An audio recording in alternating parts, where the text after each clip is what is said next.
Greetings and welcome once again to another edition of the Ministry of Horror.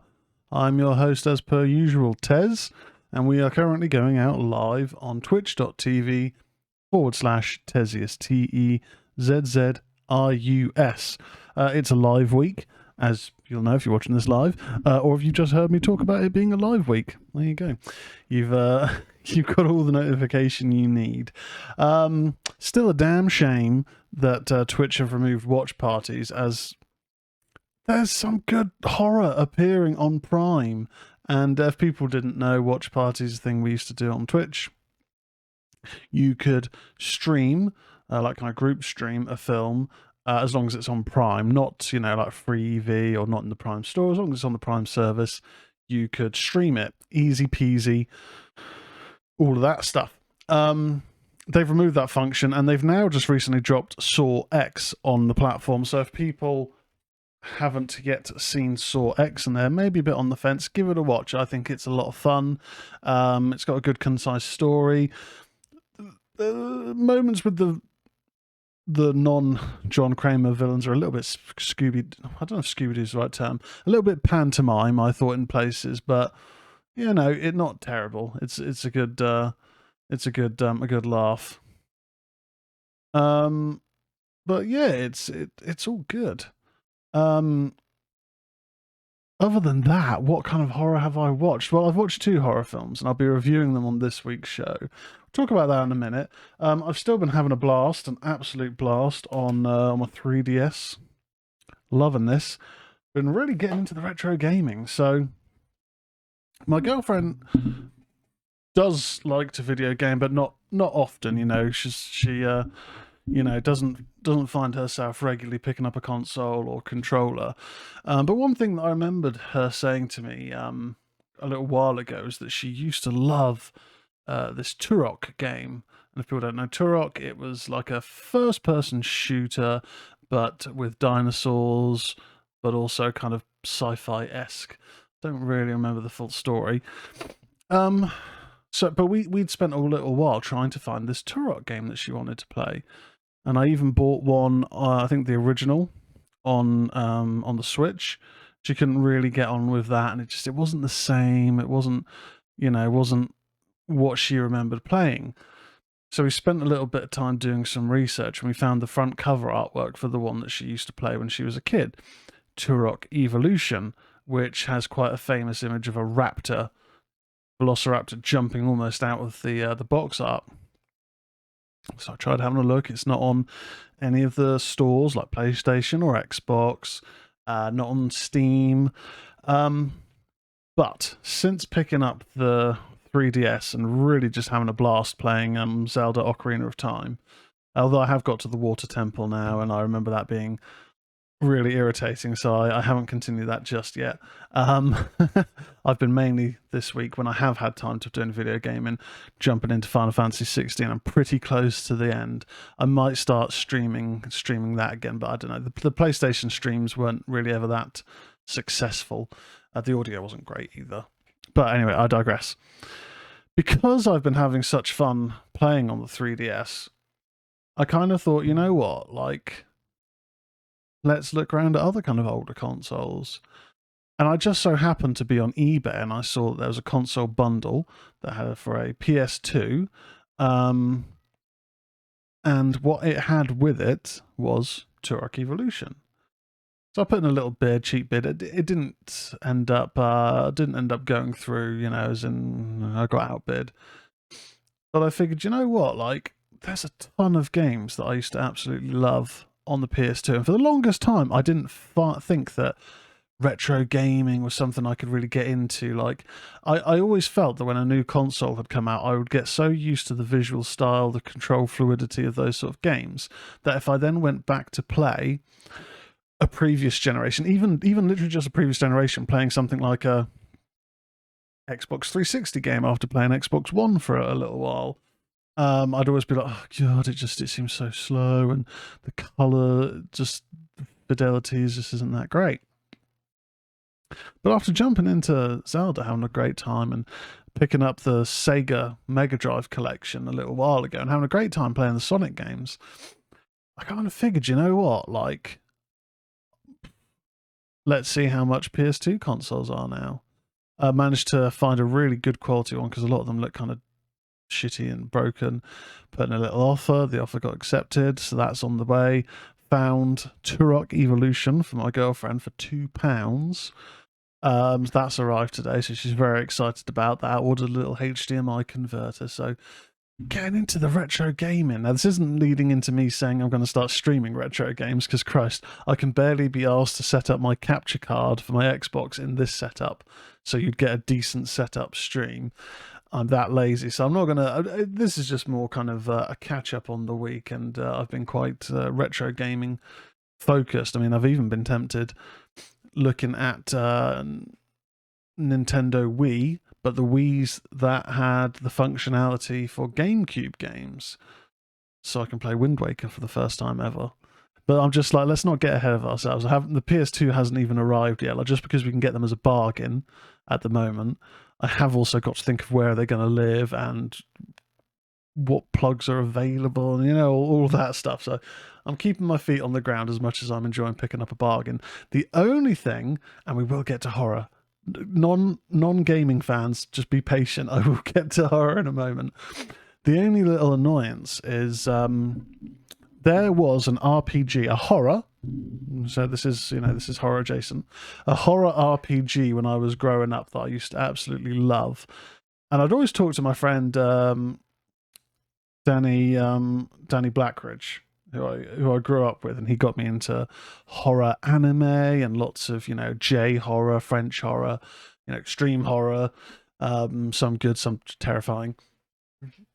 But we were big gaming fans when we were growing up, and there'd always be this one or two games that I'd be like, oh, I used to really enjoy this game, but I can never remember the title of it. And we'd have this conversation every few years, and he'd be able to straight away go, oh, that's this. I knew that there was a particular game that I wanted to pick up again, because I used to love it back in the day. But I had to Google PS2 RPGs and scroll for ages to eventually find it, and it's called Shadow Hearts. And I think there was 3, but I only ever remember the first one. But I remember it being excellent. I could always remember the artwork very clearly. And I think when you're growing up, one of the things that you do particularly remember, similar to the story about Victoria and Turok Evolution, is that the artwork is striking. That's what grabs your attention. That's sometimes the first thing you'll even think of when it comes to that game. And then maybe particular levels or weapons or whatever. So I found it, Shadow Hearts. Went on eBay thinking, oh, I've managed to pick up a copy of Vice City, £3. I got Turok for £2.50. Let's not go overboard, because I still have to find the time to play these games, but let's see if we can pick up another bargain of a game that I loved growing up. No. I'm guessing it is rare or out of print, both, whatever. I mean, it must be out of print. It's a very old game. £80 was the minimum price I saw for it. 260, I think, was the biggest price I saw for it. I mean, I'd like to play it again, but I'm not paying anything over a tenner for a game that is like over 20 years old and wasn't well reviewed. So yeah, that was a little bit of a shame. But who knows? Maybe someone is going to put like a copy that they don't understand how much it's worth online, and I can maybe snag a bargain. But that's kind of been where I've been at. In terms of the horror, what I have watched and what we'll be reviewing today, I've watched Alice in Terrorland, which we talked about on the news a few shows back as a new film coming out. I had some opinions on the trailer and the quality of it then.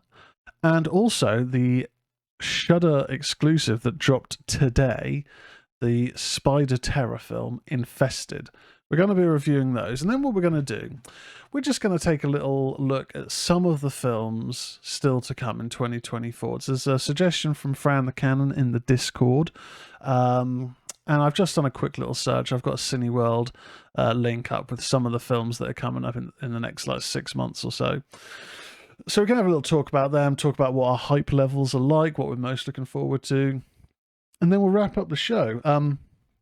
If you are watching live, thank you very much. Be sure to hit the follow and all that jazz on Twitch. twitch.tv/Tesius. If you're watching on YouTube when this goes out a bit later on, give the channel a subscribe. It all helps it grow. We're getting some good numbers. We got some good numbers on last week's review show of Baghead. You heard my opinions on that. You know, kind of disappointing, but some good, some bad in that film. And also, if you're listening on podcast platforms, be sure to give the show a follow or a like or subscribe on whatever platform it is you listen to it on. We do have quite, at the moment, the Late Night with the Devil show is still miles and miles ahead of the other shows in terms of listens, which is incredible.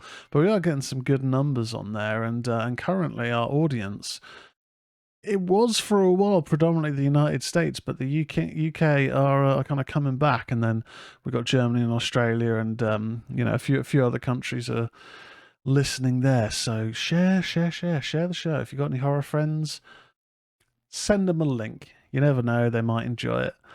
So without further ado, I think it is time now. Let me just make sure the audio level is on. That we take a little trip to the latest in the horror news.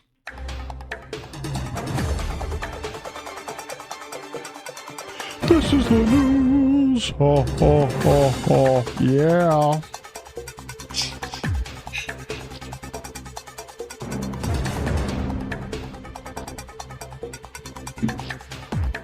There we go. That's enough of that.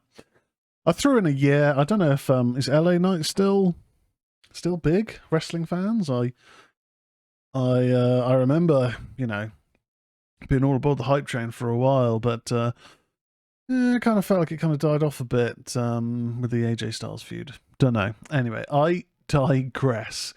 Let's get into the latest in the horror news. As per usual, all my horror news comes from bloodydisgusting.com, so I will just say this now. The news for today comes from bloodydisgusting.com. I'll say who's done the write-up, but if there's a word count for the amount of times I say bloody disgusting in a podcast, it probably comes up a bloody disgusting amount of times, quite frankly. Anyway, write up from that site by John Squires. 8 new horror movies releasing this week, including Spider Nightmare Infested. Huzzah! So, first up, we have a TV series rather than a movie. Okay. I've been hankering for some horror TV.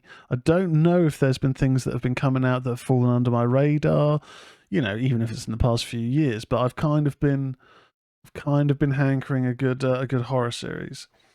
But they wanted to remind us that Prime Video's Them the Scare, the second season of the anthology series, premieres on April 25th, so yesterday. The first season of Them, now retroactively dubbed Covenant, debuted back in 2021, and the second installment of the anthology series will consist of 8 episodes. Them the Scare will once again be set in Los Angeles. The story centered on LAPD homicide detective Dawn Reeve, who was assigned to a new case, the gruesome murder of a foster home mother that has left even the most hardened detectives shaken. Navigating the tumultuous time in Los Angeles, with a city on the razor's edge of chaos, Dawn is determined to stop the killer. But as she draws closer to the truth, something malevolent grips her and her family. The series cast includes Deborah Iorinde as Detective Dawn Reeve, Pam Grier as Athena, and Grammy-nominated musician and actor Luke James as Edmund Gaines. So I did check out the trailer for this a little while ago. I think it looks pretty good. I never saw the initial series of Them, but I'm keen to give this a go. And with it being an anthology series, you don't need to have seen, as far as I'm aware, the prior series. I don't think any of the characters are connected, but I'm going to jump into season 2 at some point and see how I get on. Maybe if I'm able to watch the episodes over the course of the next week or so, we'll have a review in the next week or so. Who knows? Next up, the daughter of horror master David Cronenberg, Caitlin Cronenberg, is making her own mark in the genre filmmaking space with Humane, only in theatres on April 26th. The film is described as a dystopian satire taking place over a single day, months after a global ecological collapse has forced world leaders to take extreme measures to reduce the Earth's population. In a wealthy enclave, a recently retired newsman has invited his grown children to dinner to announce his intentions to enlist in the nation's new euthanasia program. But when the father's plan goes horribly awry, tensions flare and chaos erupts among his children. Jay Baruchel, Emily Hampshire, Peter Gallagher, Sebastian Chacon, Alana Bale, and Serena Guillamgaus, starring Caitlin Cronenberg's Humane.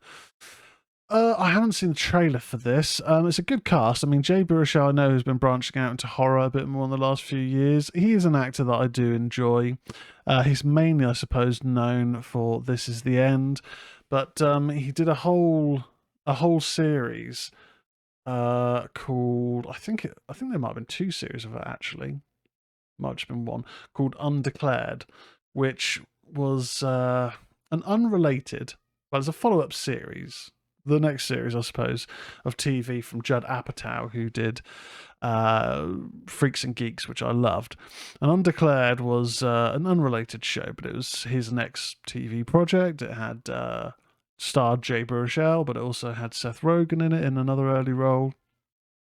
It was pretty good. He's an actor I like, so I'm tempted to watch that. Emily Hampshire, I do recognise as, I think, Stevie, perhaps from Schitt's Creek. I'm not sure about the other actors in that, but it sounds like it could be pretty good. It also sounds like it may be a little bit pretentious. Who knows? I guess until I really kind of see some footage, then that's probably a little bit unwarranted from me. Next up, Sebastian Venicek. I don't know if I'm pronouncing that right. It's got like a little arrow, not like an umlaut, but like a little downward arrow above the C. Don't know. Apologies. Has been hired to direct the next installment in the Evil Dead film franchise. But first we need to experience the film that landed him the hot directing gig in the first place. It's a spider horror movie titled Infested, or Verminez. You can tell that I'm not very good at foreign languages. And it hits Shudder on April 26th. Watch the creepy crawly trailer for Infested below, which looks a bit like Evil Dead Rise. It does. With spiders. It's already easy to see why Vanishek was chosen to direct an Evil Dead movie.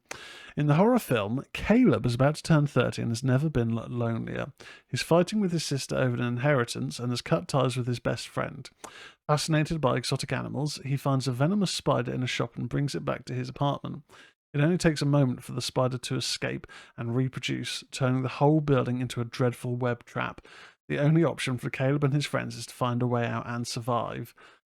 Theo Christine, Finnegan Oldfield, Jérôme Niel, Sophia Lefebvre, and Lisa Nyarko star.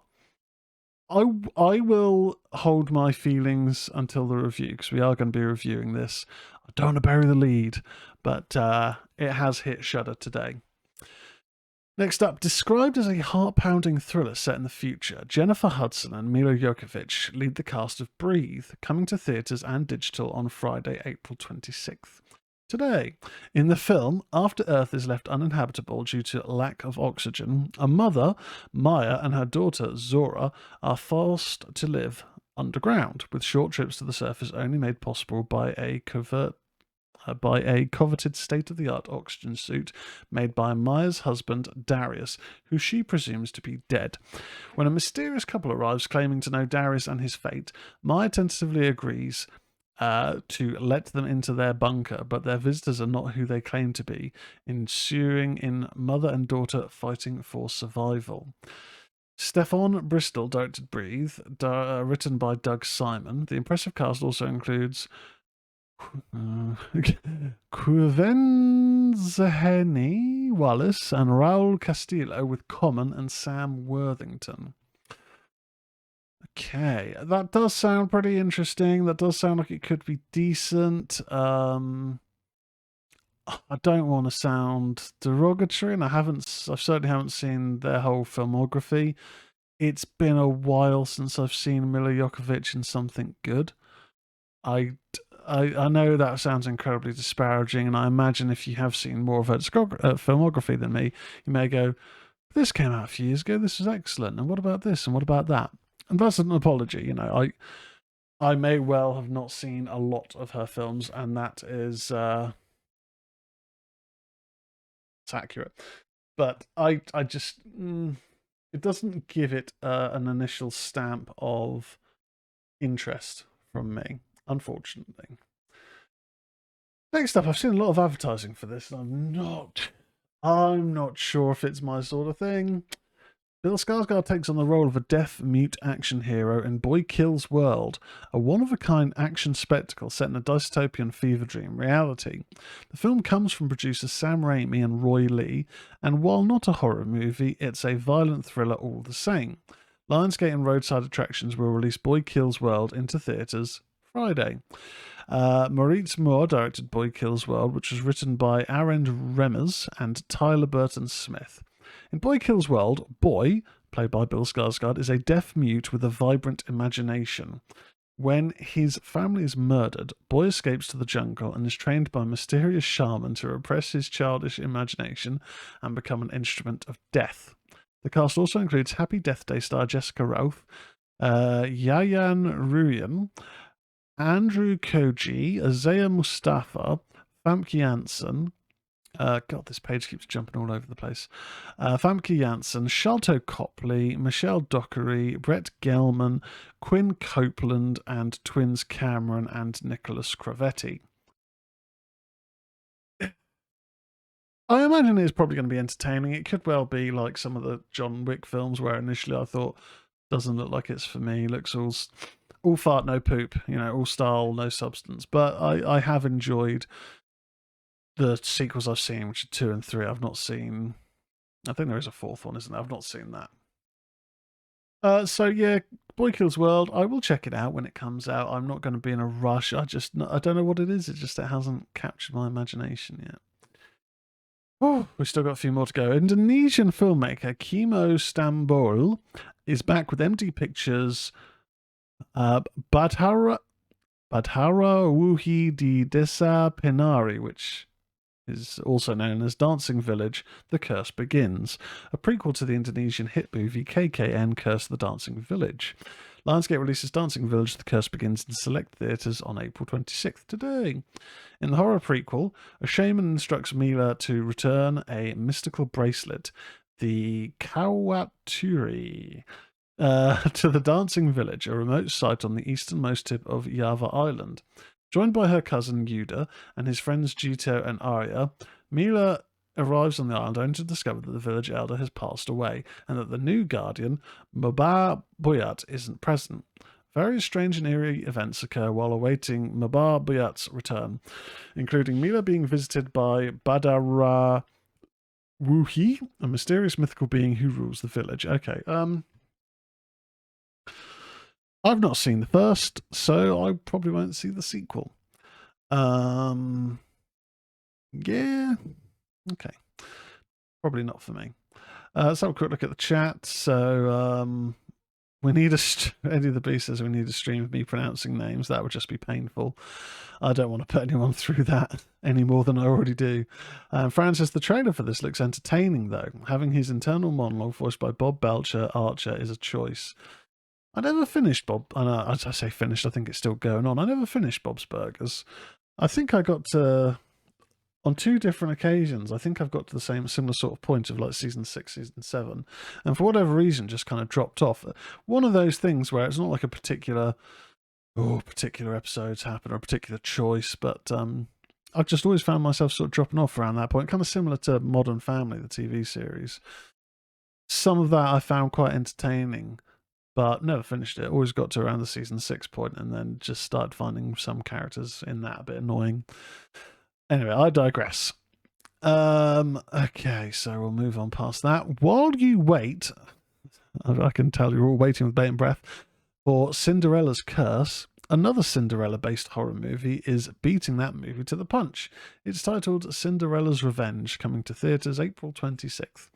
The Wrap recently reported the film stars Lauren Sterk as the famed young lady who finds freedom from her wicked stepmother with the help of her fairy godmother. Only this time, instead of sending her to a ball to find her prince, the godmother, played by Natasha Henstridge, helps Cinderella unleash a plan of bloody vengeance. Stephanie Lodge, Beatrix Beatrice Fletcher, Megan Purvis, and Darren Griggs also star. I'm so excited for audiences to see this newly imagined horror version of Cinderella in theatres. The picture is scary and fun at the same time, said producer Mark L. Lester. I mean, if it's anything like the current crop of old fables or childhood favourites that are now in the public domain because the copyright has lapsed, or, you know, new takes on Grimm's fairy tales, there's just a current trend of what looks to be dog shit. You know, films just pushed out to get a view based on, oh, okay, that's another one of these type of films, like asylum releases, that sort of thing. I can't say I have any interest in watching a Cinderella film. No, I'll leave it at that. So next up, how many more have we got? Okay, 2 more of new films. Next up, in the wake of her return in last year's box office hit Saw X, horror icon Shawnee Smith is back in Vertical's horror movie Bloodline Killer, hitting select theatres and VOD on April 26th. Directed by Ante Novakovic, Bloodline Killer is being described by Vertical as a terrifying horror thriller that follows Moira Cole, who endeavours to rebuild her shattered life after the murder of her family at the hands of her deranged and obsessed cousin. The cast includes Taryn Manning, Drew Morleen, James Guardiosa, Montana Gillis, Kresh Novakovic, Adam Shippey, Anthony Guardiosa, with Bruce Dern and Tyrese Gibson. I like Shawnee Smith. There's some good names in that cast. There is a trailer. I haven't watched the trailer yet. Apologies, I tried to watch a film before the show. The blurb isn't really giving me anything, really, and I'm not going to complain too much about that because I do find, and I have said before, I prefer to... Shit, I almost sent my laptop flying. My work laptop. I almost prefer, well, I do prefer knowing as little as possible, I guess, going into a number of films, because then I can make up my decision as to what's occurring and how I enjoyed it throughout the film. And maybe if I watch the trailer, I might go, okay, something's caught my attention there. But the blurb alone, nothing kind of stands out from that. But again, haven't seen the trailer, so I can't comment too much on that. My bad. And as Eddie the Beast in the chat says, the laptop came in like a wrecking ball. It almost did. It almost did. Thankfully, I'm not doing any work this weekend, but Monday could have been a different story. Finally, for the new horror films, Tubi has been ramping up their Tubi original horror movies in the last several months, and the latest one is heading to the streaming service on Friday, today. It's titled This Never Happened. In the film from director Ted Campbell, while staying at her boyfriend's childhood home with him and his friends, a young woman experiences terrifying visions of a violent spirit. Maria Jose de la Cruz, Javier Dolzades, Connie Cambambia, Juana Serrano, and Gonzalo Zuleta star in the Tubi original movie. The trailer is available online now.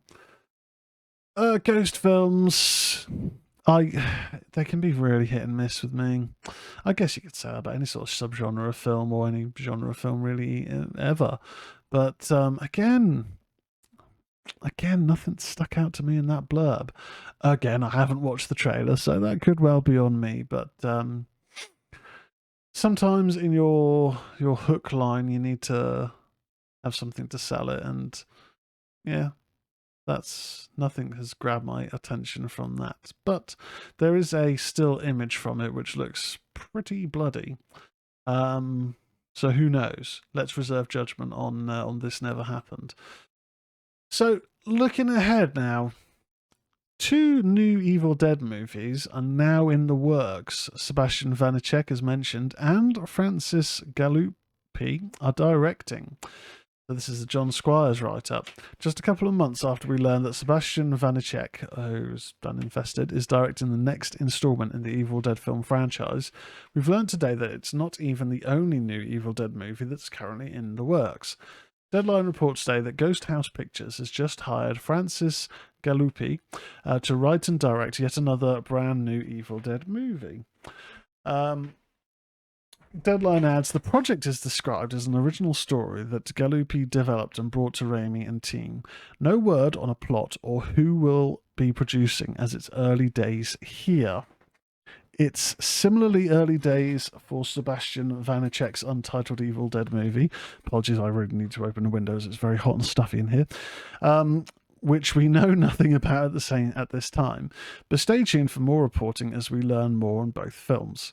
The new course for the Evil Dead franchise is for Sam Raimi to hand select hot up-and-coming filmmakers to put their own spin on the Deadites, which has been working exceedingly well for the bloody saga. Fede Alvarez directed his own take on the original classic in 2013, which paved the way for Lee Cronin's Evil Dead Rise last year, 10 years after the remake. I think of it as a requel. The remake came out. The Last Stop in Yuma County, Francis Galupi's feature debut that impressed Raimi and the team, hasn't yet been released.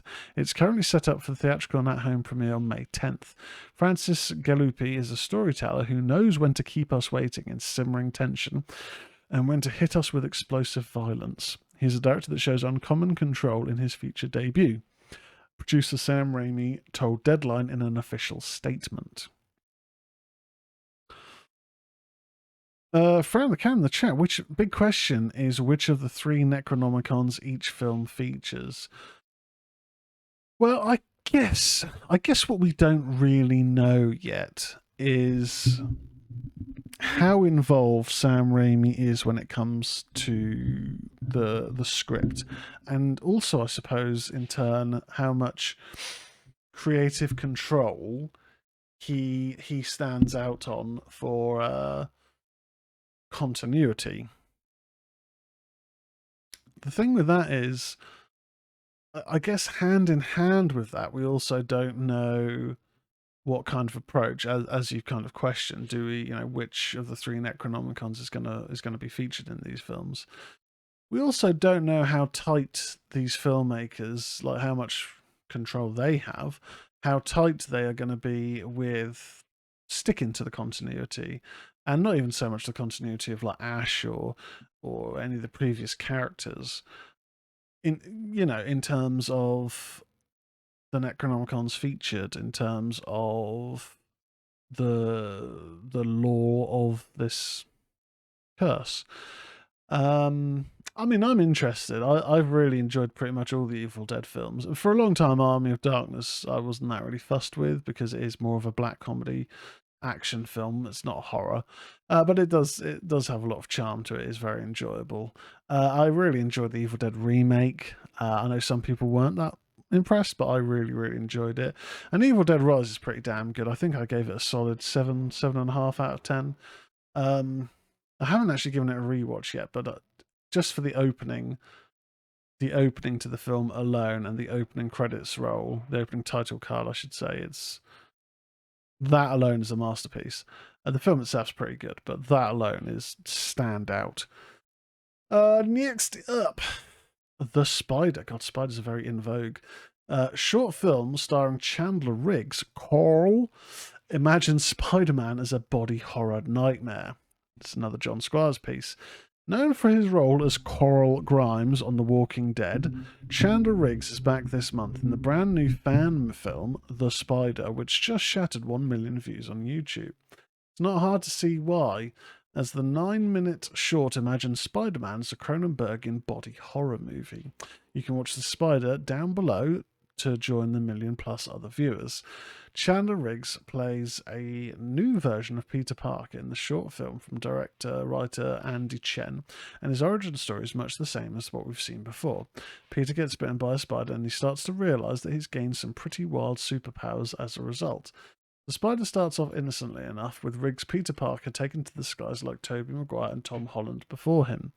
What about Andrew Garfield? Yeah, he was all right. I mean, the films weren't, but he was all right. But it's not long before things, well, take a turn. This particular version of Spider-Man doesn't merely become a spider by putting on a fancy superhero costume. No, he literally becomes a man spider in the most gruesome way. The spider features a gnarly creature suit design and fabrication by Alan Stubbs and Sci-Fi Studios, and you'll have to watch the short for yourself to see just how nasty it gets. Oh, and be sure to watch through the end credits. Okay, I'm not going to do what I normally do and close the tab while I move on to the next tab, because I do actually want to watch that. That sounds pretty cool. Pretty cool. Next up, Rosemary's Baby prequel Apartment 7A from Relic director heads to Paramount Plus this Halloween. It's a Megan Navarro write-up. Get ready to revisit the Bramford apartment building this fall. Paramount Plus today announced that the all-new original film set before Rosemary's Baby, Apartment 7A, will premiere this Halloween season exclusively on the streaming service. Set in 1965 New York City, the film tells the story prior to the horror classic Rosemary's Baby, exploring what happened in the apartment before Rosemary Woodhouse moved in. Our first look image gives a closer peek at the Bramford. Check it out above. Doesn't really show much. Directed by Relic filmmaker Natalie Erica James, the film stars Julia Garner, Diane Wiest, Jim Sturgis, and Kevin McNally. Additionally, supporting cast includes Marley Sway, Andrew Buchan, Rosemary McEwen, and Cobner Holdbrook Smith. In Apartment 7A, when a struggling young dancer suffers a devastating injury, she finds herself drawn in by dark forces when a peculiar, well-connected older couple promise her a shot at fame. Apartment 7A is the perfect way to kick off the Halloween season, said Jeff Grossman, Executive Vice President, Programming at Paramount+. Director Natalie Erica James and the prodigious creative team have crafted a chilling and clever new entry into the genre. Okay, so I enjoy the original Rosemary's Baby. I haven't ever gotten around to seeing any of the various different versions that have occurred. I don't know why. I don't know why. I know there's been, even recently, there was a remake of Rosemary's Baby. I think there was a TV series. Maybe prior to the most recent remake. I'm sure there's been some sort of like telemovies or miniseries. But I've never heard good things. Brown McCann in the chat says the TV show was pretty mid. Yeah, I did think there'd been a TV series, but it's one of those properties where I feel they nailed it first time with the film. There's not many projects where the prospect of a prequel interests me. I don't necessarily think that means, that's not necessarily me saying prequels are bad, prequels are unnecessary, because I do think there are a means and ways to do a prequel and make it interesting. I think sometimes the story kind of goes where if you have a setup to a prequel, depending on how that prequel is set up or what the focus of the prequel is, it can sometimes just feel very rudimentary. Like, well, we know what's going to happen. We know that person's not going to die if it's like a slasher, so we know that they're returning as the killer. So how's it going to be a big reveal? And you do get that sometimes. I mean, Leatherface tried to do that and did this whole bait and switch by having this big husky guy that you assume is going to be Leatherface, but then it turns out it's the traditionally handsome chap who then loses his mind and becomes Leatherface. That was absolutely terrible. And I've not seen the Blood Origins, whatever it is, of Pet Sematary. That's kind of a recent prequel. That might be good, might not. I don't know. I've not actually heard anything about that film. But then I do think prequels can be done well. You know, X had the prequel Pearl. And I think, that was inventive because we meet Pearl as this elderly old woman who also happens to be quite adept at killing. And how how did we get there? How did that occur and never get caught? And what's been leading up to that? There's interesting questions there, and then we have such a big time jump to prior. It's interesting because we don't know anything about that period. We don't know how this woman grew up and what led her to be essentially a serial killer of some description. But with Rosemary's Baby, a lot of the appeal from that film was the ending, which is it could be looked at as a twist ending, or it could be looked at as the big reveal. Really depends on if you see any of the signposting earlier on, but essentially the film is the main hook of the film is the big reveal and the scenes showing the devil. So a prequel of a previous inhabitant of the apartment couldn't care less, really, because ultimately we know the previous tenant is probably going to be either converted to the satanic cult or killed by the satanic cult, because they didn't achieve their objectives prior to the film Rosemary's Baby, and the inhabitant isn't there at the point of Rosemary's Baby. So maybe there's some interesting connection, and I need to rewatch Rosemary's Baby.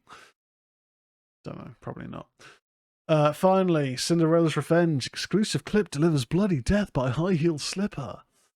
Cinderella carves a bloody warpath of revenge in the horror movie Cinderella's Revenge. This is a John Squires write-up, which is now playing in theatres nationwide beginning today, April 26th. To whet your appetite, watch a masked Cinderella begin her bloody vengeance in an exclusive clip down below. You'll also find the film's previously released official trailer underneath. Yeah, I mean, dog shit. It's going to be dog shit, isn't it? It may be good. It just does not appeal to me personally in the slightest. So, das ist nicht, no thank you. There we go. That is it for our horror news. He says, and finds the button. That was the news. Oh, oh, oh, oh, oh. Yeah. This is God. You hang up on me again, I'll cut you like a fish, understand?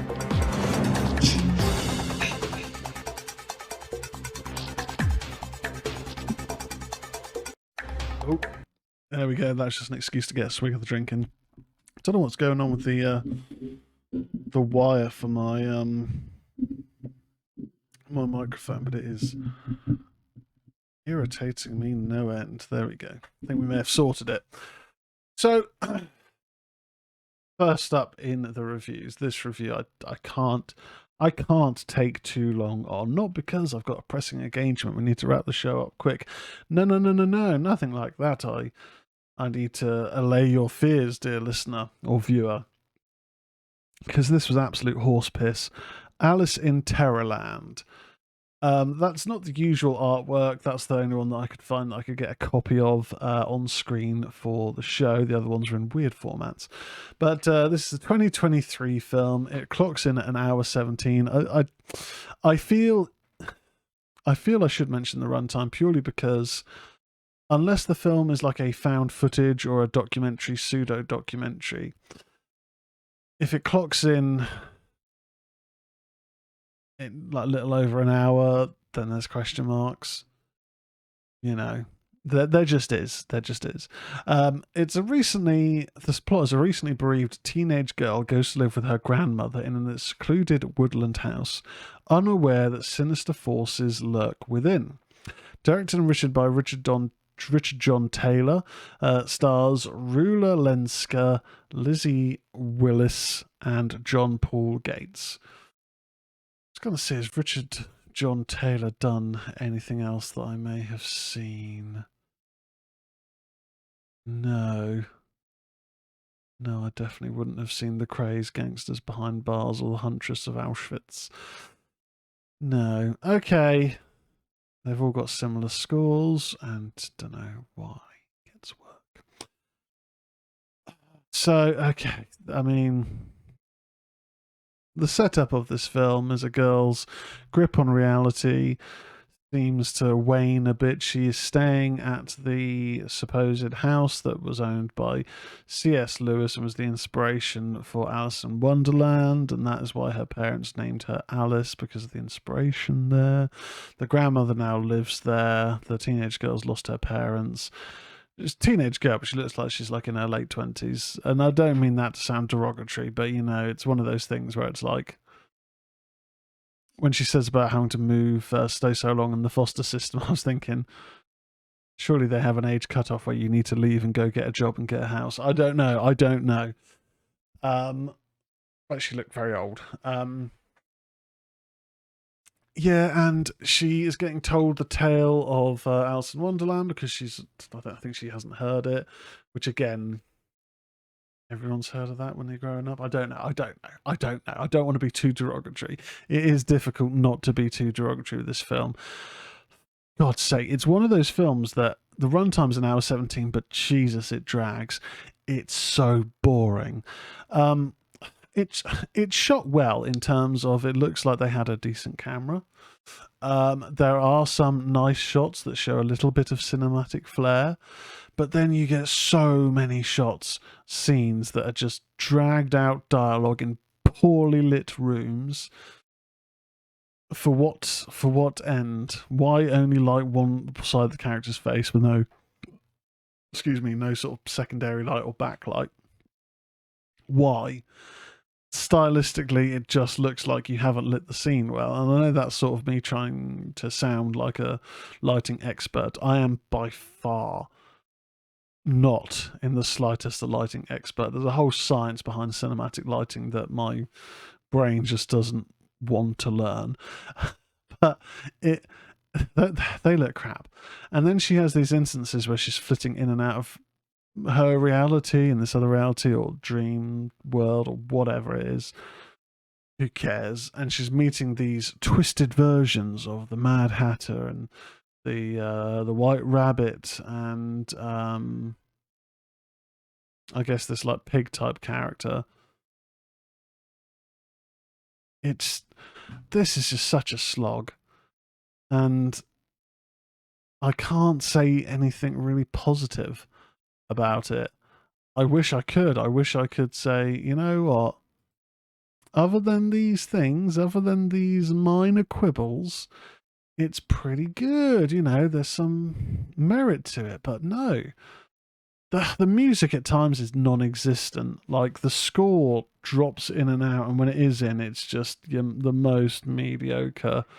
You know, probably done like I'm not going to say a MIDI track because it does sound like it's done by proper instruments, but this is a dull film. It was a slog, and at times I wanted to just not watch the rest of it and then just have a quick Google of how the story finishes so I can discuss it. It just sucked ass. The setup, the other artwork might make it seem more like it's a proper slasher. So the other artwork has an Alice in the typical Alice dress and headband, but she's like holding a bloody knife, quite similar to like the Lucky McGee's or American McGee's Alice and Alice in Wonderland, Nightmare Returns, that sort of thing. But it's not that. Like, there's a bit of a tussle near the end. That's about it.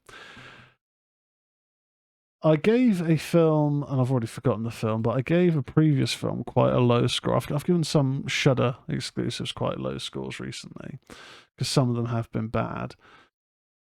This I watched because it was on Prime. At one point a couple of weeks ago, I saw it was on the store for like $1.99 to rent, and I thought, okay, yeah, you know, maybe. I'm so glad that I didn't.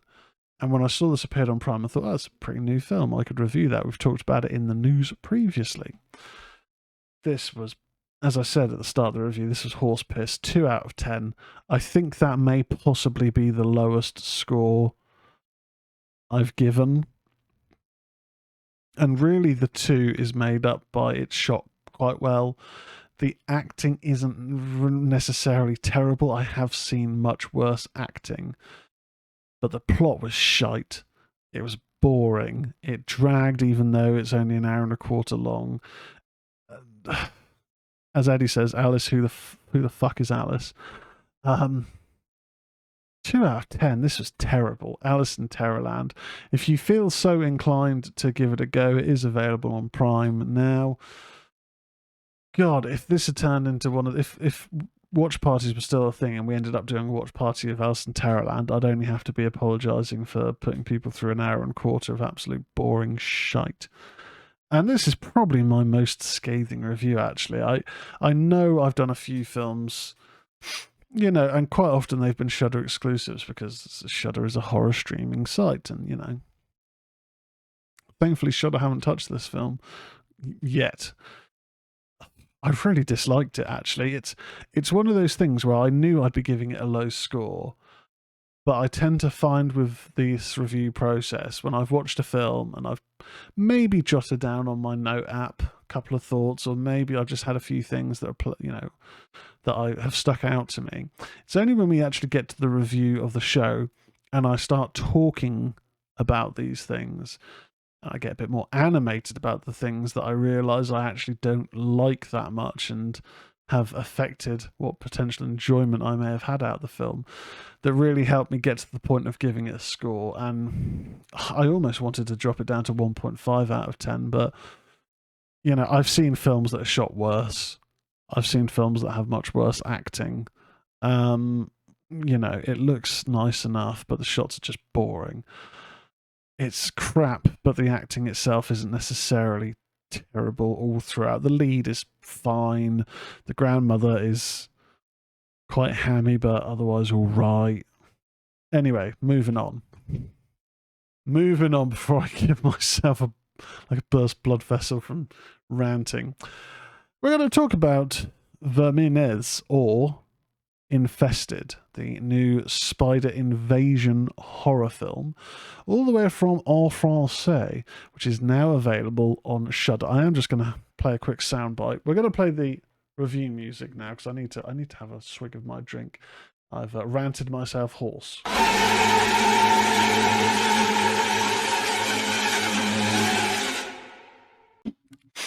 Eddie the Beast, would you rather watch Texas Chainsaw Massacre or Alice in Terrorland?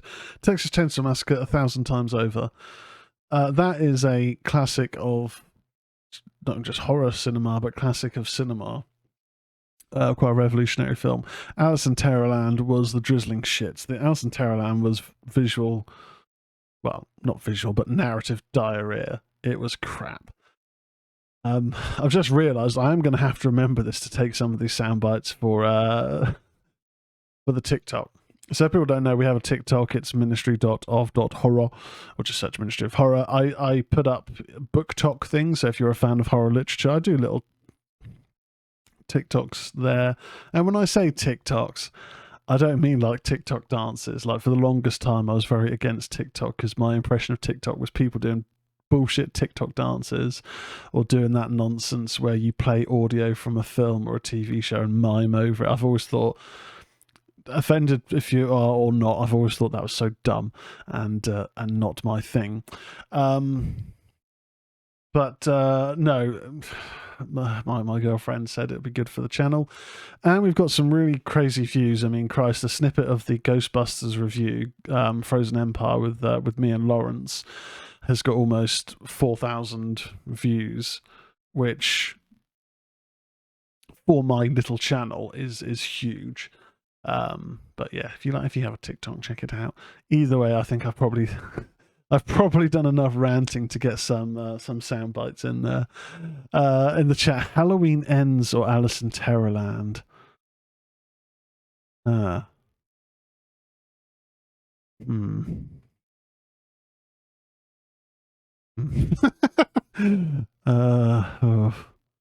I can't remember what score I gave Halloween Ends when I reviewed it.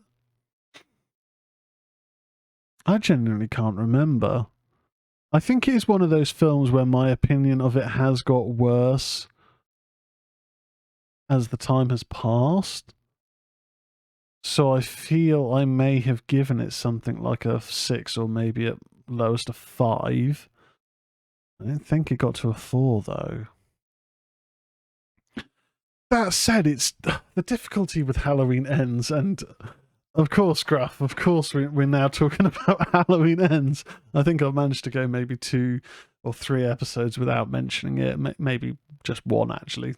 Let's be realistic.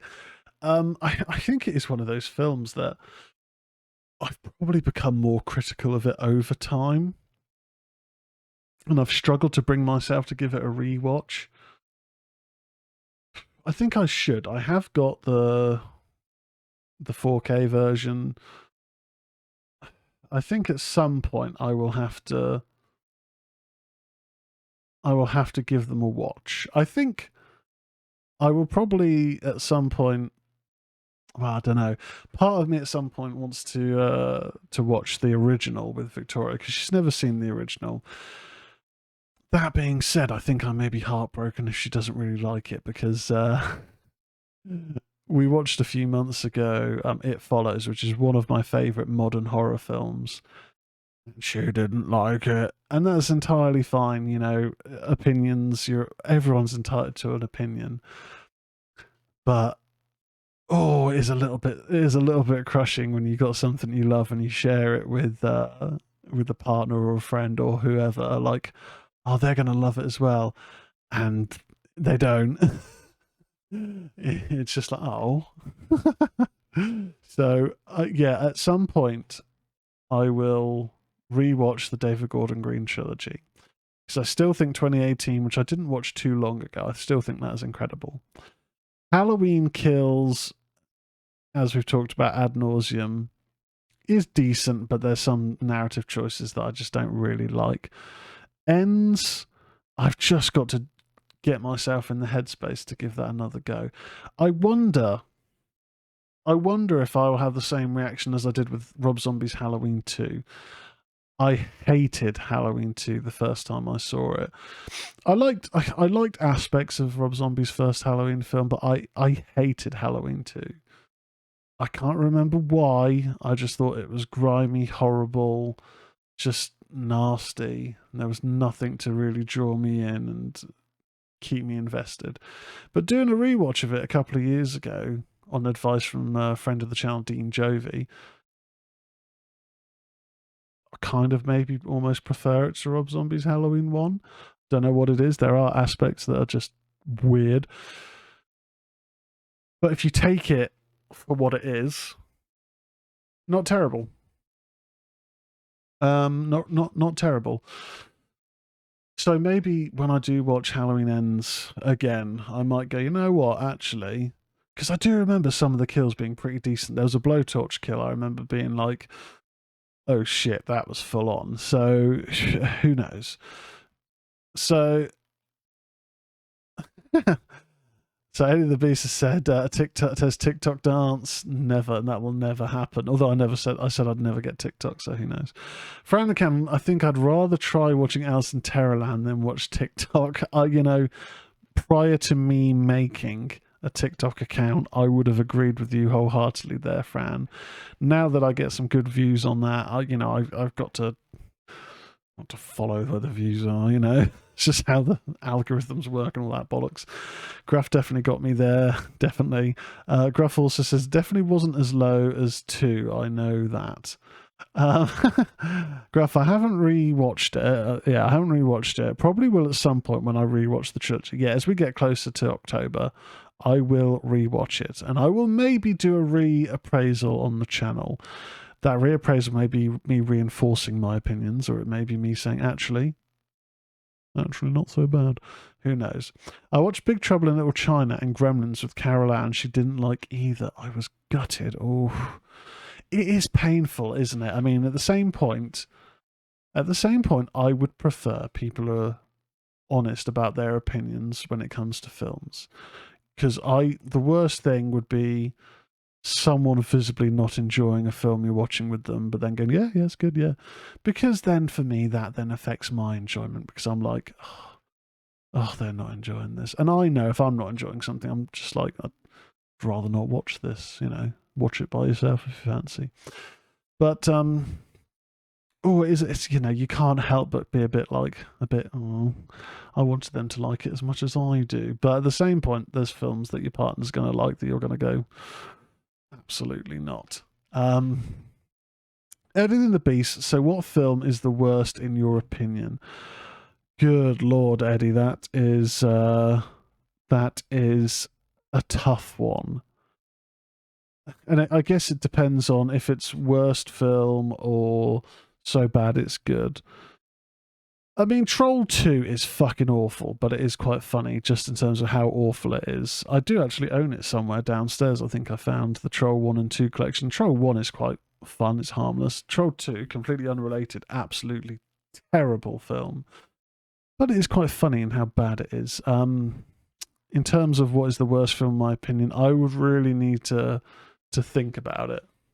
Because there are films that are absolutely terrible and have just been made on a shoestring and have been self-released, and they're gonna be bad. But I guess it comes down to like, what's the worst widespread release film? I don't know. I guess it depends on what film you've watched where you've gone, that was absolutely shite.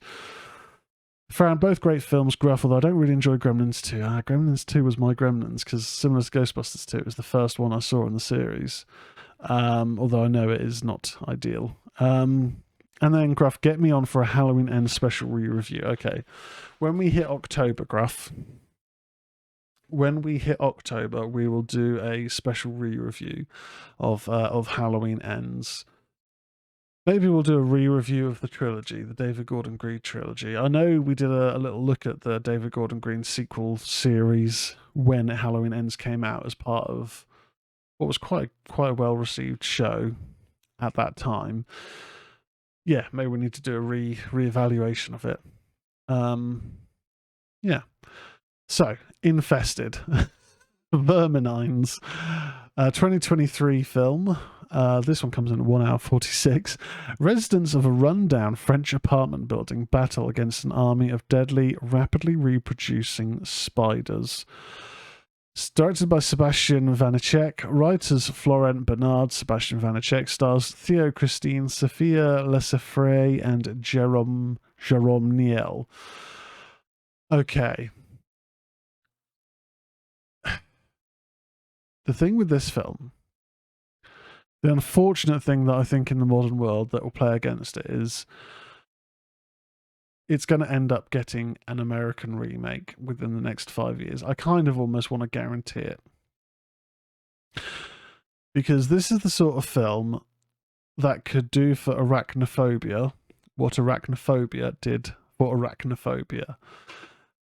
But the fact that it is a French-speaking film means I think it's going to limit the potential audience, because some people just don't want to watch a dubbed film, and this didn't come to Shudder in a dubbed form. It's only in the French language, so you have to watch it with subtitles.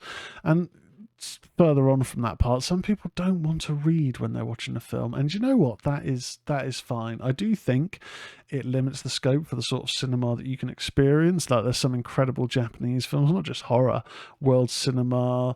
There's classics of like German cinema, French cinema in this case, Indonesian, Korean, all sorts of locales have released incredible films. And unfortunately, some people will only watch those films when they are remade by English-speaking productions, and more often than not, they are inferior to the original. It's just the way it goes sometimes, most of the time. So, what stands out to me about this film? So, it opens in... I want maybe Iraq, I'm not sure, some desert-based country where these kind of militants are checking underneath these stones looking for something. And eventually one of them finds this big stone, lifts it up, and there's like a hole underneath. And he looks into it, and a spider launches itself out of the hole onto his face.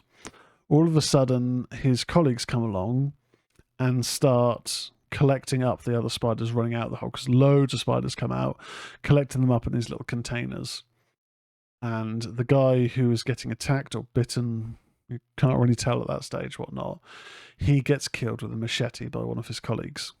We then skip to this French apartment building where this lad who seems like a bit of a hustler. He sells trainers, and some of the neighbors in the apartment block that he lives in, that's quite run down, think that he is selling drugs or assume he is. He's got some fractious relationships with his sister and other members of the apartment, but he also seems to be trying to be quite upstanding. You know, he's doing what he can to get by.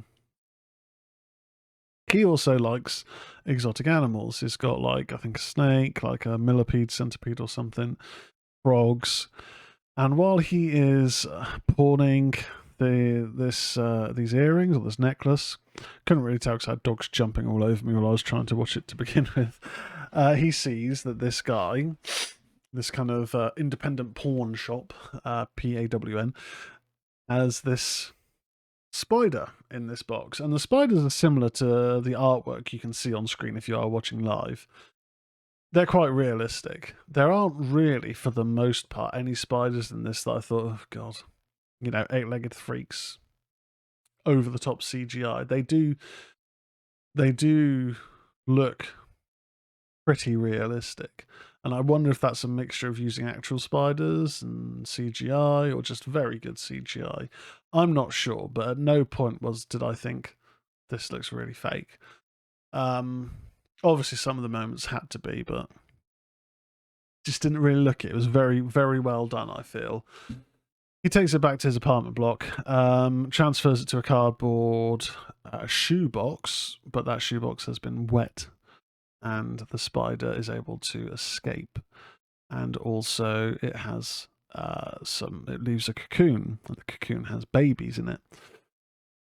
Very, very quickly things go south. The apartment block is very quickly overrun by webbing and ever increasing in size spiders. The spider attacks, for the most part, aren't over the top or gratuitous. Like, we don't suddenly see spiders ripping faces off or chomping down on people. And the spiders do get quite big in this film. It doesn't get to what looks to be Sting levels of big, and Sting seems a bit more like a comedy horror potentially in places, the upcoming spider horror film in an apartment block. But some of them are like the size of a car bonnet, so they do get quite large. But there's some really good moments of terror in this. I guess if I want to talk about sort of some negatives, if there are any negatives, there's a couple of moments with some early spider appearances or lead ups to attacks where you have quite a musical sting, pun intended, of shrill violins, you know, just to really make you jump. The first couple of times that happens, it is effective because you go, oh, fucking hell, there's tons of spiders in that air vent. It does fall into the trap at one point of doing that a little too often, a little too close together, which does limit the potential impact of, you know, a musical sting in a horror film usually goes in line with a jump scare or a sudden reveal, and the idea is to suddenly get you, oh, fucking hell, to shock you into alertness. So in terms of negativity, that's one where there's a couple of moments where they happen a bit too close together, and that always just takes some of the effectiveness out of it. That being said, there's some really good tension in this film.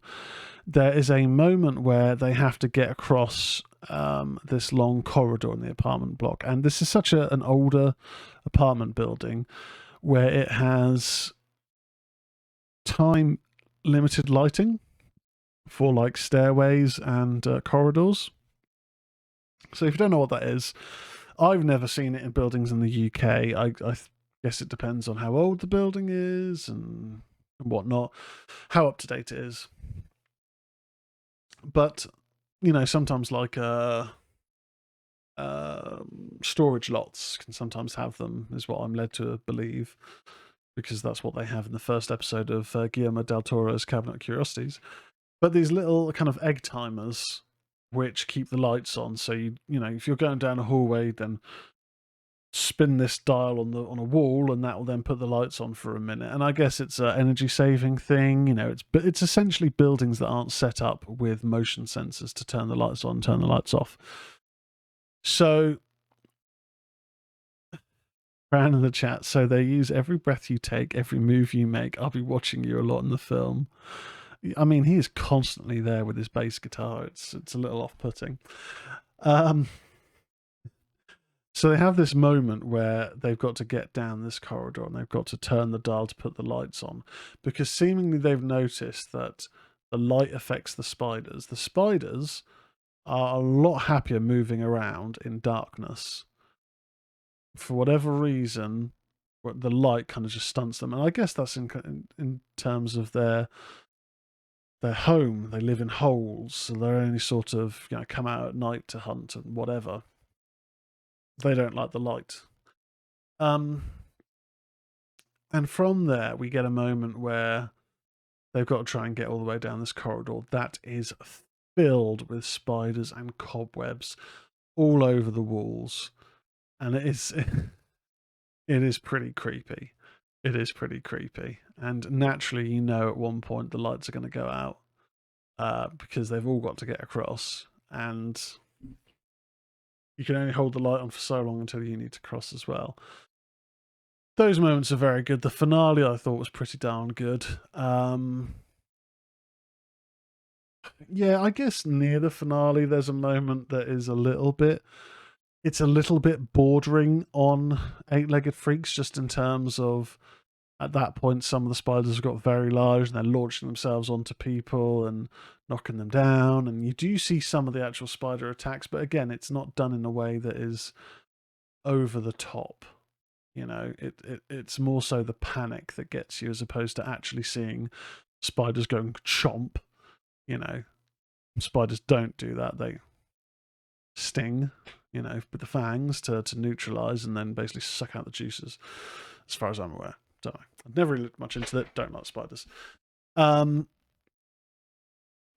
But if you don't mind a French language film, you know, essentially if you don't mind reading subtitles, and you have Shudder, this is now on Shudder, and I thought this was really good. This is probably one of the best recent spider attack films, because there haven't really been that many that are good. Really, Eight-Legged Freaks is fun, but it's not a horror film. You know, it's a comedy action film. You know, there's no real terror in that. Arachnophobia was fine. I mean, when I saw it, I was a lot more scared of spiders as a child, so there was a bit more like, oh god, spiders. But even the bigger spider at the end of that is a little bit more comical, just in its appearance.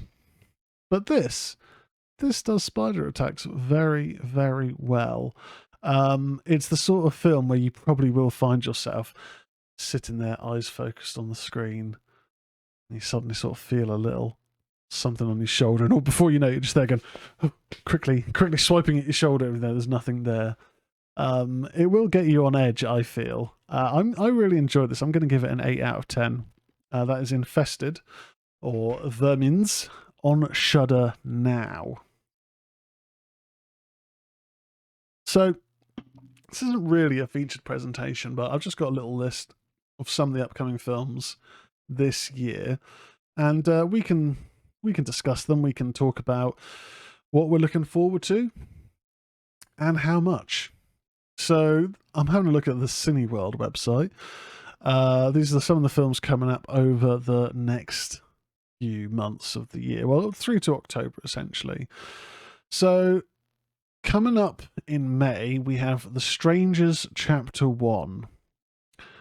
This is I don't have any artwork on screen, apologies. This is a prequel to the chilling home invasion horrors The Strangers and The Strangers Prey by Night. After their car breaks down in an eerie small town, a young couple, Madeleine Petch and Froy Gutierrez, are forced to spend the night in a remote cabin. Panic ensues as they are terrorized by three masked strangers who strike with no mercy and seemingly no motive. So, hype levels for this film: mid, 5 out of 10 of hype. I think, yeah, I'm going to have to say 5 because I think it probably could be quite fun. I'm not that fussed with the Strangers. The first Strangers, pretty good. The Strangers Prey by Night was better than I was expecting. I thought it was going to be one of those unnecessary sequels that just sort of comes and goes out of nowhere. It's got some decent moments. I mean, the whole setup of these killers, you know nothing about them, you don't know their identity, they seemingly don't have any sort of motive. It's just a case of we're killing you just because you were home, is pretty creepy, and that as a setup in itself is pretty interesting. I feel going down the route of a prequel, we're either going to get the setup where it's a prequel and then we're pissed that we got no answers or no idea of who these people are, or it goes down the route of a prequel just in terms of, well, they're pretty much dead in Prey by Night from memory, so we've got to have them alive now. Let's just have them doing another one of their previous escapades, because by the time of the Strangers, I think it is quite clear that this isn't the first time they've done it. You know, they're quite successful. So yeah, I've seen the trailer. The trailer didn't really blow me away. I mean, it being in an eerie small town, that could be a bit of a red herring. You may think, okay, well, maybe the Strangers are connected to this town and the town's in on it, maybe, or it could just be we're just making it look like that. But in essence, it's a similar situation to the the following two films. Yeah, I'm very tepid. I'm very mid on The Strangers. Fran in the chat says, I've never been a big fan of the series. It looks very similar to the first one. Yeah, not enough stands out to me on that one.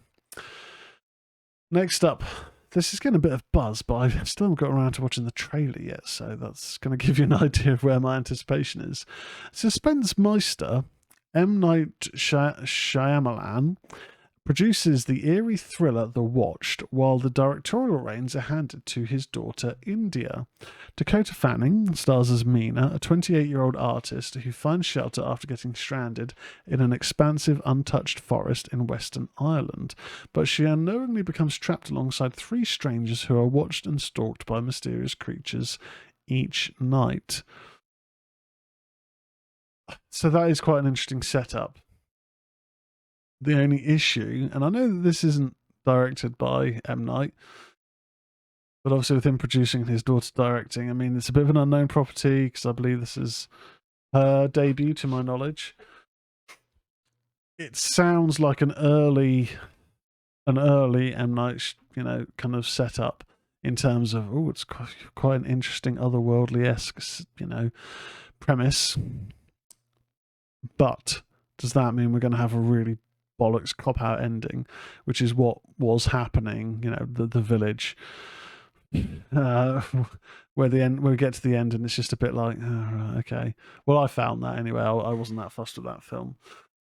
Not too sure. I'm going to reserve judgment on this one. I think I'm going to have a similar hype level of 5. I don't think I can go higher, and certainly not lower, because I haven't watched the trailer for The Watched. Yeah, I mean, it certainly sounds interesting, but I can't help but feel that may lead to some sort of bollocks resolution. That being said, the next M. Night Shyamalan film, I think it's called Trapped. I do quite like the look of that. That's the Josh Hartnett film where he's taken his daughter to see a pop star before noticing that there seems to be some sort of lockdown and trap being put in place in secret by the police, because there's word that a mass serial killer may be in attendance. And so the police are setting up a trap to finally catch this guy. Only it looks as though Josh Hartnett is that serial killer. I think it looks like it could be a pretty good thriller, actually. I'm quite interested in that one, which isn't mentioned on this list. In regards to The Watched, Fran says in the chat, I've seen the trailer. For me, it could be down to whether we get actual creatures and what they are like. Yeah, it could well be one of those things where it turns out the creatures are just animatronics and it's there as a part of a social experiment in the near future. Or it's people pretending to be creatures just to keep them, all that bollocks. Who knows? Who knows? Next up, A Quiet Place, Day 1. It comes out in June 28th. Silence is golden in the A Quiet Place franchise. John Krasinski's chilling horror blockbusters explore a world beset by sound-sensitive monsters, which were established as alien invaders in the second movie, released in 2021. Now, we go back to where it all began, with Pig director Michael Sarnowski directing an all-star cast led by Lupita Nyong'o. Krasinski takes a story credit, and Djimon Hounsou returns from the second film. Okay, so I really enjoyed A Quiet Place, and I'm a big John Krasinski fan. I love The American Office, and he's Jim in that. The other guy that steals the girl. People don't look at it from that perspective, but that is technically what happened. I really enjoyed the first film. The first time I saw it in the cinema was a real experience because everyone was just in silence. And it was almost like when there's moments of characters talking in their kind of their private areas, that's when people felt okay to breathe even, or just to have some popcorn, have a drink. But when you get to those moments when they are walking in the outside world and trying to stay silent, everyone was silent. And I think that stuck out to me really because I'd started to get quite disillusioned with cinema trips. I'd had quite a few where I'd gone and just the arrogance of people just talking throughout was really just affecting me, which sounds incredibly dramatic, but cinemas these days aren't ever, policed by ushers. There's never staff to say, quiet down, stop using your phone, or get out. It just doesn't happen. And I think as British people, we're generally more often than not too polite to say, shh, or shut up, or put your phone away, or shut the fuck up. I have been to screenings where people have just shouted that, and it's worked. But at that time, I'd become a bit quite disillusioned because I love going to the cinema, seeing a film on the big screen with surround sound, bucket of popcorn that's just going to make me feel sick by the end of it, but you can't help but just shove it all in your face with a massive, soft drink, which is just going to make you need a monster pee as soon as the film's finished, if you're lucky. But the experience was incredible. I did go and see A Quiet Place Chapter 2. It's not a bad film. It just didn't really sink its claws into me quite as much. I also felt the ending for it just felt a bit rushed. It just felt like, oh, okay, we're at the end then, are we? I don't know. Maybe I need to rewatch it, but the pacing it felt like it was building and then all of a sudden, all right, okay, there we go, end. There's good moments in it, don't get me wrong. I think some of the introductions of some of the characters that we get glimpses of, like raiders, people surviving outside of communities, was quite interesting. Because there was one particular moment that I do remember being quite on edge for, but it didn't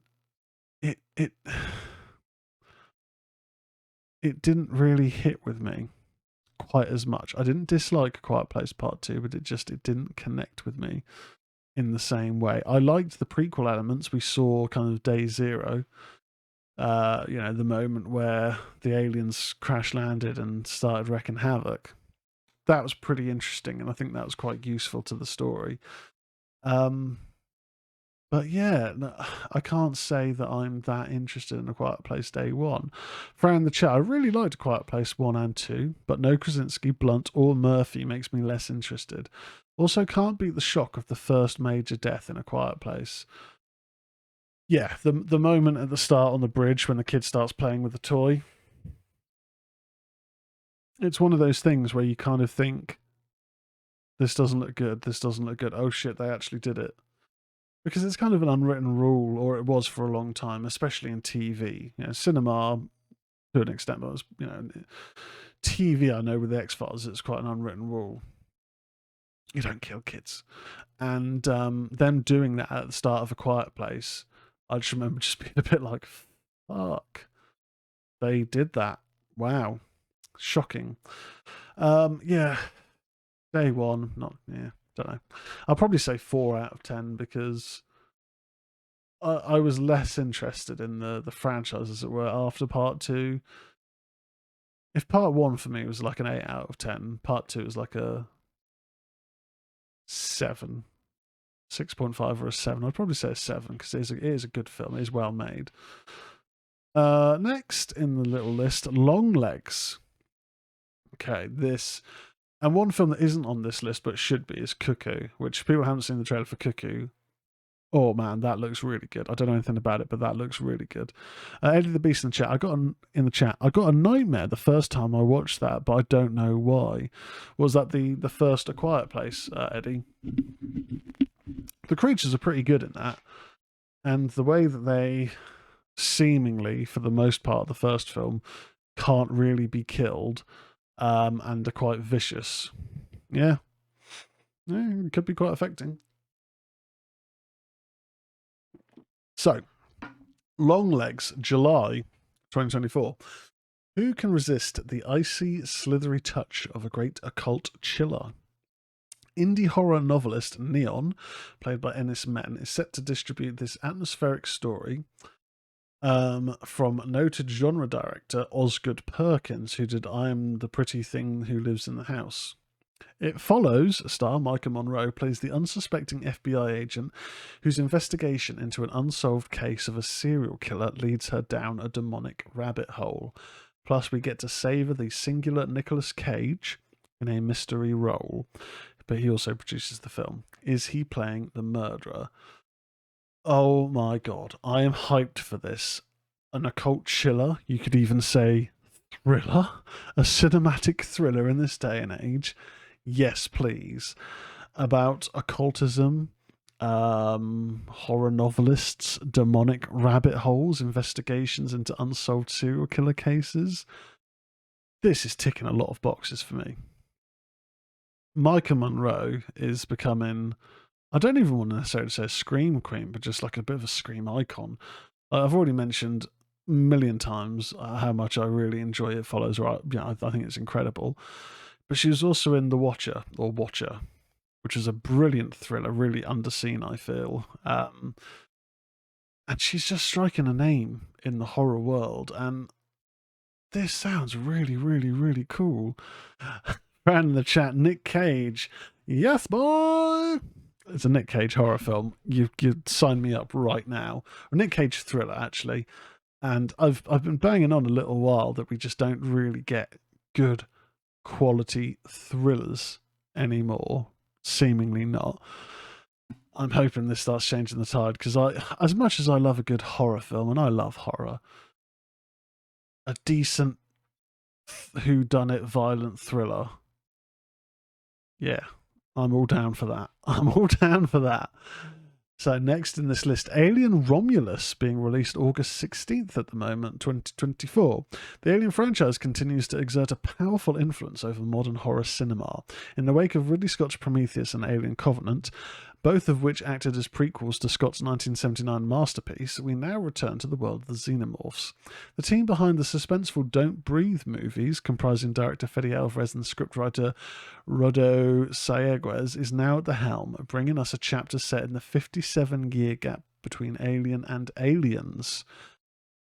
Sign me up. Again, this is another film that I cannot wait to see. And you know how nice it is to feel to say that? I mean, I may well be setting myself up for disappointment. But Alien is a similar series to like Halloween, where for better or worse, I love the series. There's good entries, there's incredible entries in both series. There's also terrible entries in both series. And I kind of felt similar after seeing Alien Covenant to how I felt after seeing Halloween Ends, in that I went into it with some level of hype, but a little bit of trepidation, thanks to the prior film, which I enjoyed but wasn't blown away by. So, Alien Covenant was preceded by Prometheus, which I enjoyed enough the first time I saw it, but then subsequent viewings, I was like, it's a pretty film. It looks good, but there's some narrative jumps that I wasn't a fan of. Similar to Halloween Kills. There's some moments in the film that are great. Prequel elements, that some of the kills great. Some parts of the film I just was a bit no. Didn't match the hype I had going into it. So, and the hype I had going into Prometheus was Ridley Scott's returning to the Alien franchise. The hype I had going into Halloween Kills was 2018's Halloween was brilliant. So that's kind of how they tally up for me. So that being said, after Covenant and more recently after Halloween Ends, I've been pretty. My excitement's been pretty timid to non-existent for future entries.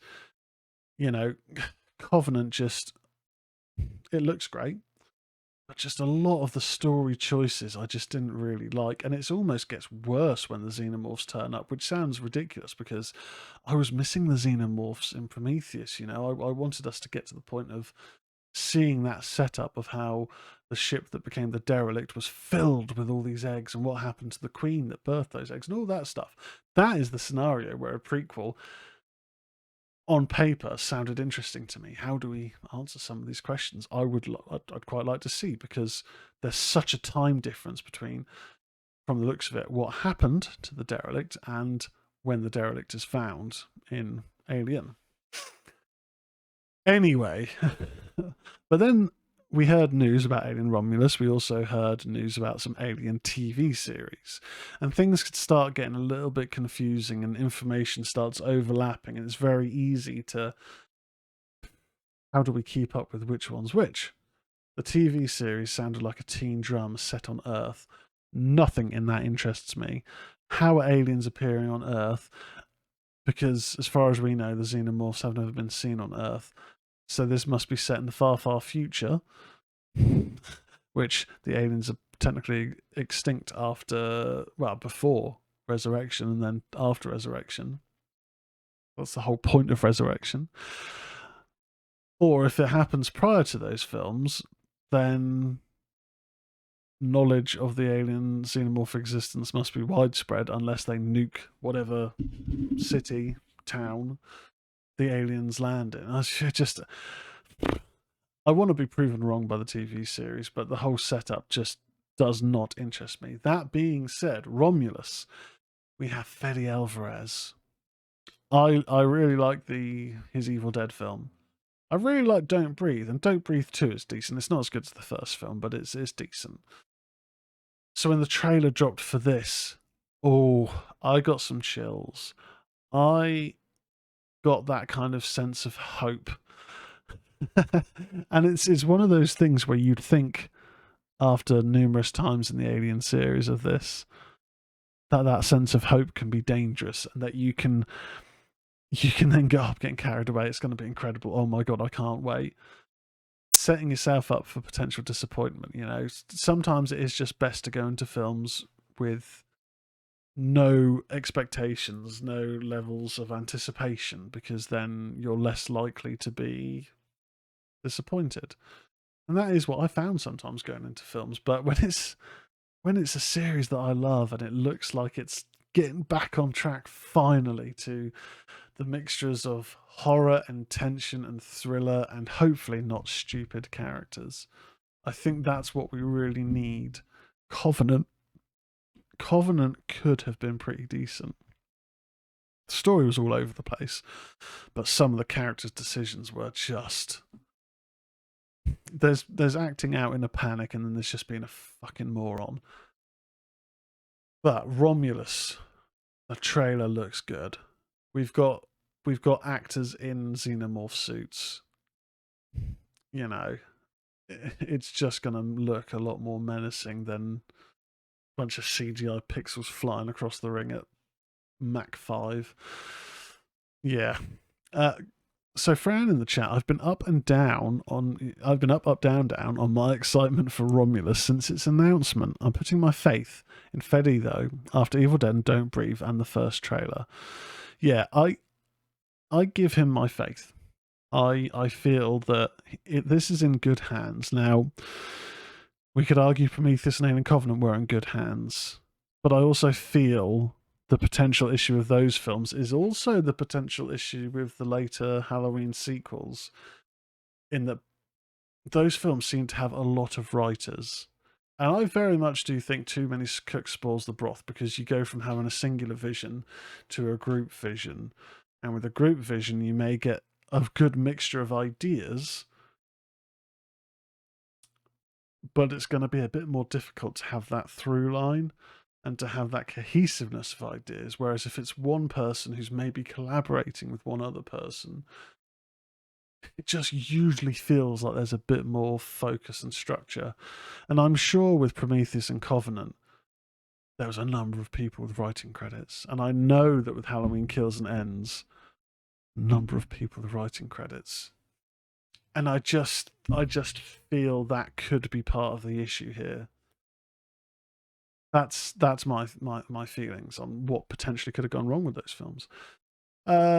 Gruff, you need to play Alien Isolation. It's a good little story set in the Alien universe, so tense and atmospheric. Yeah, I never got very far on that. I don't think I even got to the interactions with the alien. I got to a point when, quite early on, you go into this room that's full of these like space pirates or raiders, and you've got to try and hide from them to work your way around. You've got no weapons or anything. I just always got caught. And I thought, you know what, fuck this. It's too difficult for me. I never got very far. I don't think I even met the alien in it. Fran, I tried that pre-release at an EGX. Even in a busy place, once you had headphones on, it was instantly tense. And when the xenomorph shows up, I was done for. Yeah, and I heard that with Alien Isolation, if you have a microphone, it also listens. So I've seen clips of a guy sneaking around a corridor to try and hide from a xenomorph. And as he gets around the corridor, he goes, "Oh, thank fuck for that." And then all of a sudden, he can just say, "Boom, boom, boom, boom, boom, boom, boom," and it was like, "Yep, you're dead." If you really enjoy the Alien movies, Gruff says, I'm sure you'll enjoy Isolation Story. I may have to just find a Let's Play person that I like. I haven't watched a Let's Play in ages, quite a long time actually. But if there's someone that's done a Let's Play series of it, like RKG, I don't know if they've ever done it. I'd watch that, but I just thought it was too difficult for me. I'm not that great at stealth games. And then we've just got a couple more to talk about on the list of these films coming up. Beetlejuice comes out September 6th, 2024. Tim Burton put himself on the map with the delightfully manic and morbid comedy horror Beetlejuice. Oh, I should actually say also, in terms of my hype for Longlegs, very high. I can't remember if we've given the scores out of 10, but the other ones, I think, were 5. Longlegs is now instantly a 9 out of 10 because it's a cult chiller. I'm going to say thriller. Chiller and thriller are the same to me. Chiller I just think of as more of a grisly, more of a horror thriller, even though thrillers are kind of horrors anyway. Anyway, 9 out of 10. Alien Romulus, 9 out of 10. Whether that's me setting myself up for failure, I don't care. Beetlejuice. Tim Burton put himself on the map with the delightfully manic and morbid comedy horror Beetlejuice. Released in 1988, it unleashed the ghost with the most, Michael Keaton's titular bioexorcist, who helps newly undeads Alec Baldwin and Gina Davis scare a family of yuppies out of their former abode. Keaton shot to fame off the back of his hilarious central performance, and he now returns to the role with original stars Catherine O'Hara and Winona Ryder resurrecting their roles as Delia and Lydia Dietz. Jenna Ortega, Monica Bellucci, and Willem Dafoe are also on board. So I've heard that they're going to be doing a Beetlejuice sequel for a long time, and it just never. There's like Beetlejuice in Hawaii or whatever. For whatever reason, it was never coming off the developmental hell pit of scripts. when this then officially got announced, and is it real? Is it not? I remember just sort of thinking, I can't. I'm just not that fussed with modern Tim Burton. I just find a lot of it all has the same sort of look and same sort of color palette and draw. Like everything looks kind of like everything looks like kind of like almost like a cartoony version of. This is going to seem like a weird comparison, but in terms of color palettes, like an almost like a cartoony version of Zack Snyder. Because Zack Snyder, a lot of his films, the colors are really drawn out and subdued. Like Man of Steel is meant to be all bright and, is a shining beacon of light, but everything was kind of grayscale almost. And I felt like that with a lot of modern Tim Burton. It just, everything kind of just had this drab look in comparison to like his 80s and early 90s output. That being said, when the trailer dropped for this, it looks like it could be pretty good. And the trailer actually did make me want to check out the original, because I haven't seen, similar to Fran the Chat, I haven't seen Beetlejuice in a long, long time. And I do remember I used to enjoy it. I used to enjoy the cartoon series that used to be on TV when I was a kid.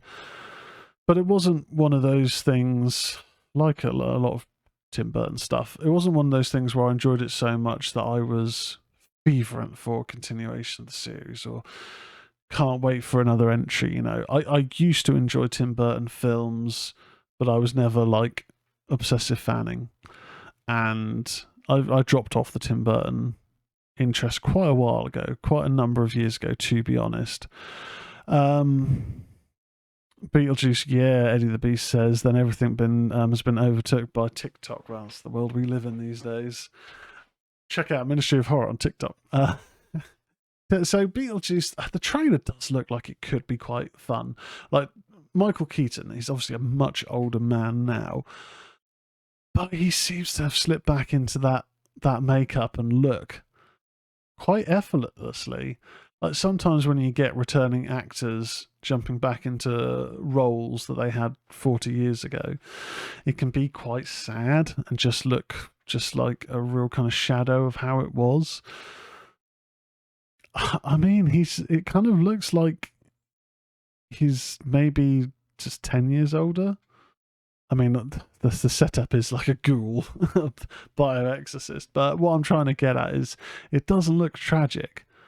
I think it could be quite fun, actually. And I did want to go and check out the original Beetlejuice again, but typically it was on Prime. It wasn't then on Prime when I went to look for it, and I didn't want to rent it. So if it appears on a streaming service in the next 5 months, I will check it out ahead of Beetlejuice. I know there's going to be some notable people not appearing. I mean, Alec Baldwin is a very obvious one at the moment with all the stuff going on in the law.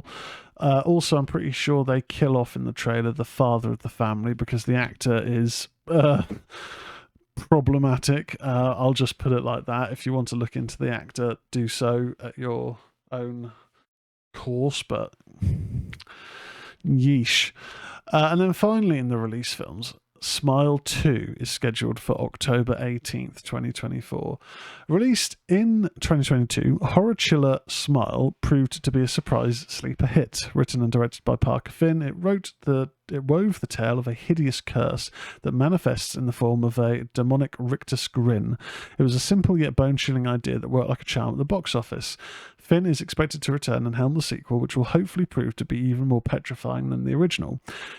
So, we talked recently about Smile and how when I first watched it in the cinema, I was like, okay, yeah, some creepy moments. It was decent, but for a film with creepy smiles, I've seen creepier smiles in other films. That being said, it's a film that I think does benefit from a rewatch, because it does have some really nice moments of tension, and I do think the finale is one of the better finales for a horror film that I've seen in a number of years. Finales of horror films are one of those kind of make or break moments where quite often a good setup falls apart. It's kind of almost like the stereotype with a lot of Stephen King books where people say, oh, he can't write good endings. And that's not necessarily fair, but that being said, there are a number of books which have great builds and setups and world building and characters and moments. And then the finale's a bit of a wet fart. Disappointing. It's unfortunate. Smart, and that does happen in a lot of horror films. We can have horror films with great setups that fall apart in the second act, the third act, I should say.